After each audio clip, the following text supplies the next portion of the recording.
अब हम जब आगे चलते हैं तो हम देखते हैं कि what were the causes of war of independence. War of independence के क्या क्या कॉजेज थे, क्यों हमारे पास वॉर ऑफ इंडिपेंडेंस आई और क्यों बेसिकली फेल हुई, और क्या इसको वॉर ऑफ इंडिपेंडेंस कहना चाहिए या इसको एक गद्दारी, गदर जो है उसका नाम देना चाहिए। तो वॉर ऑफ इंडिपेंडेंस जो है उसकी जो सबसे बेहतरीन रीज़न जो बताई गई है वो सर सईद अहमद ख़ान ने बताई in his book the causes of Indian revolt. ठीक है, असबाब बगावत हिंद उन्होंने किताब लिखी थी और उसके अंदर वो उन्होंने रीज़न्स बताए थे, और ये किताब बाकायदा हाउस ऑफ कॉमन के प्लेटफॉर्म पे भी जो है डिस्कस किया गया था कि ये जो रीज़न्स बताई गई हैं बहुत ही रियलिस्टिक हैं। तो यहाँ पे उन्होंने बताया कि देखो सबसे पहले तो ये था कि जो इंडियन आपकी जो ईस्ट इंडिया कंपनी थी उसने भर्ती करना शुरू किए इंडियन सोल्जर्स को in the name of security, कि हमें सिक्योरिटी के लिए बंदे चाहिए। अब जो वो बंदे भर्ती हुए तो वहाँ पे सिक्योरिटी का सबसे बड़ा जो मसला है कि आपके जो वो बंदा जो अंग्रेज़ है और इंडियन ईस्ट इंडिया कंपनी में काम कर रहा है उसकी तनख्वाह डिफरेंट है, उसकी पर्क्स एंड प्रिविलेजेस डिफरेंट है, उसकी रिहाइश खाना पीना डिफरेंट है।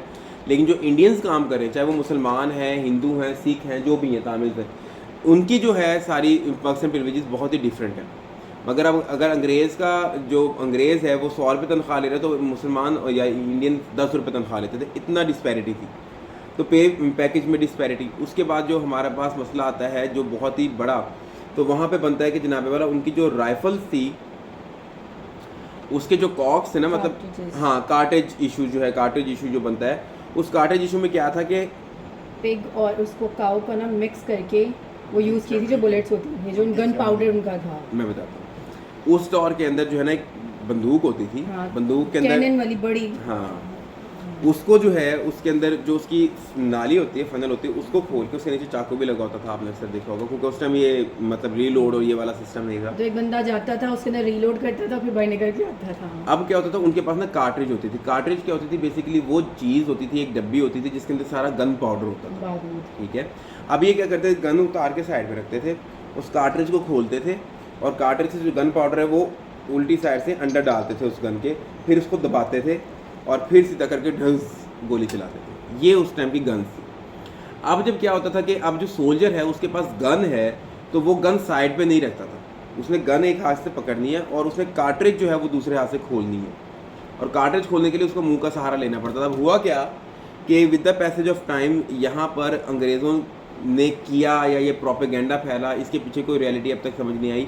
ये कहते हैं कार्ट्रिज के ऊपर जो गम लगी होती है ना, ताकि वो गन पाउडर को वेटनेस से और मॉइस्चर से जो बताती है, मतलब सील जो उसकी थी वो सील इन्होंने जो है बनाना शुरू करेंगी पिग फैट से। अब पिग फैट से जब बनाना शुरू किया, अब पिग मुसलमानों के लिए हराम और इंडियन वैसे ही गोश्तखोर नहीं है। नहीं सर, साथ में काऊ उनकी काऊ माता का भी मैं दोनों ऐड किए, मतलब ये कहा जाता है हमारी तरफ से, लेकिन जो प्रोमिनेंट है वो ये है कि पिग फैट यूज़ करता था। अब पिग अगर काऊ को ना भी देखें हम तो पिग भी जो है वो एक मीट है, और उस टाइम जो इंडियंस थे they were strictly herbivore, they were not omnivores और कार्निवोर। तो उन्होंने कहा कि हम फैट को क्यों मुंह लगाएं, और मुसलमानों का ये तो है ही पिग की, हम क्यों, ये हमारे लिए हराम है।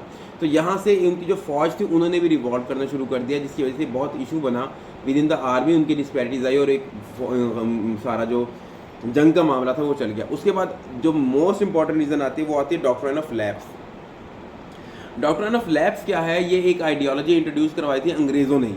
उन्होंने कहा था कि अगर कोई प्रिंसलेस स्टेट है और प्रिंसलेस स्टेट का जो किंग है, जो रूलर है, जो मोनार्क है, वो अगर मर जाता है, उसकी डेथ हो जाती है और उसके पीछे उसका कोई ब्लड आयर नहीं है, मतलब उसका बायोलॉजिकल कोई ऑफस्प्रिंग मौजूद नहीं है, तो अल्टीमेटली वो प्रिंसलेस स्टेट किसकी हो जाएगी, हमारी हो जाएगी। ठीक है, अब यहाँ पे मसला क्या बना, यहाँ पे नाना साहब जो थे वो एक स्टेट का जो मतलब लेपालक थे, उस स्टेट का किंग मरा तो नाना साहब ने ही बनना था, क्योंकि लेपालक थे और वहाँ पे तो यही हिसाब चलता था कि लेपालक भी तो रूल वही करेगा, लेपालक मतलब जो पाला हुआ होता है, अडॉप्टेड।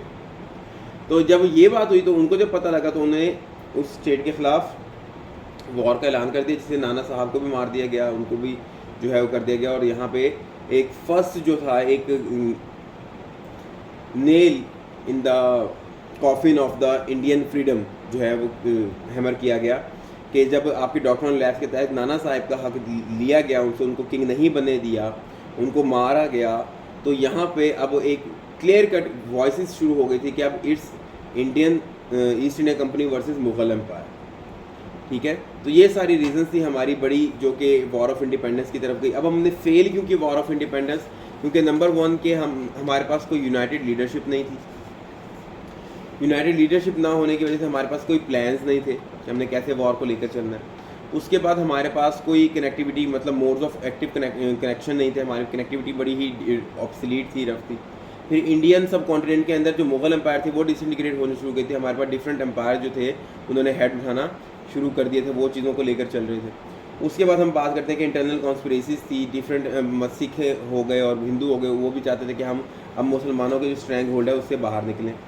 फिर हम बात करते हैं कि कंपनी का कंट्रोल आ गया मीन्स ऑफ कम्युनिकेशन के ऊपर। फिर पॉलिटिकल इनएफिशिएंसी थी। तो ये 7-8 मेजर रीजन है जो कि हमारे कॉजेज बनते हैं failure of the war of independence. फिर बहस ये की जाती है कि was it a war for independence और नॉट। तो यहाँ पे द असबाब बगावत हिंद बाय सैयद अहमद खान वो ये कहते हैं कि देखो आज के दौर के अंदर विजुअलाइज करो एक सिचुएशन को कि आपकी ब्रिटिश एम्पायर है, हम वहाँ जाते हैं, हम कहते हैं कि हमने ट्रेड कर, हम वहाँ पे इंडस्ट्री लगाते हैं। इंडस्ट्री ऐसा ऐसा जिस उनकी सिटी में लगी है उसके ऊपर कंट्रोल हासिल करती है, फिर उस प्रोविंस में कंट्रोल हासिल करती है और फिर अल्टीमेटली इतनी स्ट्रॉन्ग आ जाती है कि किंग के खिलाफ जंग करती है। तो अब आप इसको क्या कहोगे? आप इसको गद्दारी कहोगे या आप इसको वॉर ऑफ इंडिपेंडेंस कहोगे? Obviously the Britishers will fight for their independence कि हम एक आज़ाद मुल्क थे, आप यहाँ पे ट्रेड के नाम पर आए और आपने यहाँ पे क्या करना शुरू कर दिया। तो हम गद्दारी तो वो होगी ना कि हम जो है उनके मुल्क में जाके उनके लोगों को उकसाएं कि इनके साथ गद्दारी करो। तो गद्दारी की कॉनोटेशंस डिफरेंट है।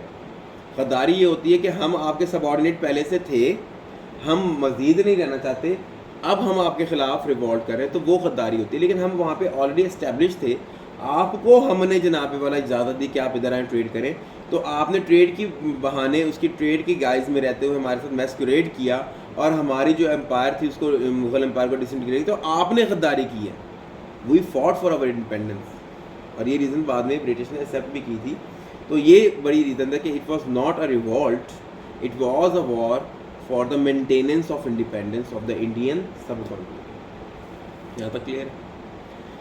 उसके बाद हमारे सर सैयद अहमद खान आते हैं, उसके ऊपर हम लेक्चर ले चुके हैं कि उनकी क्या काविशें थी, कब वो जो है जनाबे वाला पैदा हुए, कब उनकी डेथ हुई, क्या क्या उन्होंने काम किए, ये सारा कुछ जो है हम स्किप करके आगे हम चलते हैं इंडो पाक हिस्ट्री की तरफ कि हमने 1857 से 1947 तक जो है वो कवर करना है। तो हम पहुंच गए थे लेजिस्लेटिव काउंसिल के ऊपर।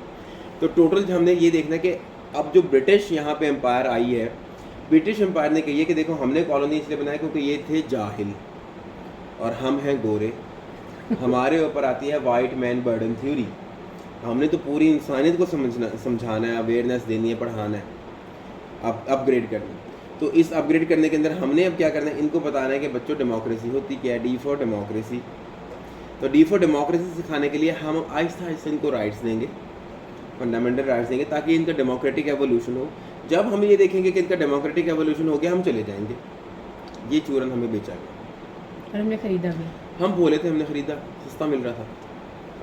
तो अब उसमें क्या होता है कि हमारे पास डिफरेंट टाइम पीरियड के अंदर डिफरेंट एक्ट्स आते हैं जिसको हम इंडियन लेजिस्लेटिव काउंसिल एक्ट कहते हैं या इंडियन काउंसिल एक्ट कहते हैं। पहला हमारे पास आया 1858 के अंदर, फिर हमारे पास आया 1861 के अंदर, फिर हमारे पास आया 1892 के अंदर, 3 गिनते जाओ। फिर हमारे पास चौथा आया 1909 के अंदर जिसको हम मिंटो मॉडल रिफॉर्म्स कहते हैं। फिर आया 1919 के अंदर जिसको हम मॉन्टेग चेम्सफोर्ड रिफॉर्म्स कहते हैं। फिर आया 1935 इंडियन एक्ट ऑफ 1930। ठीक है, तो ये कितने हो गए टोटल? 6। ये याद रखना। अब कोई ये पूछे कि कितने एक्ट्स दिए गए हैं? 6 एक्ट्स दिए आफ्टर वॉर ऑफ इंडिपेंडेंस। पहला 1858, 61, 92, 1909, 1919 और 1935। 58, 62, 61 और 92। बस ये 61, 92 वाले याद थे। 3 इधर 3 उधर। और इसमें अब देखो कंसेप्ट मैंने आपको बता दिया क्यों दिए जा रहे थे। अब मैंने आपको ये भी बताना है कि जो ये दिए जा रहे थे तो हर 15-20 साल बाद चूरन जो है उसके अंदर मसाला नया डाल दिया जाता है, चस्का लगा रहे। पहले काला नमक था, फिर लाल मिर्चें आ गई, फिर थोड़ी सी हल्दी आ गई, फिर गरम मसाला आ गया। अब ये क्या था कि with the passage of time वो सिर्फ क्या करते थे, हमारे साथ खेल रहे थे। इनसे एवोल्यूशन भी तो ये इसी तरीके से हुई है ना, डेमोक्रेसी की। देखें मुसलमानों की नहीं हुई, इंडियंस की हुई। बहरहाल दैट इज अनदर डिबेट। 1858 के अंदर जब हमें बताया गया तो हमें टोटल बता दिया कि 5 मेंबर होंगे लेजिस्लेटिव काउंसिल के, 5 होंगे आपके वायसराय के एग्जीक्यूटिव काउंसिल के, और वो पाँचों के पाँचों होंगे ऑफिशियल, मतलब कि अंग्रेज आएंगे वहाँ से।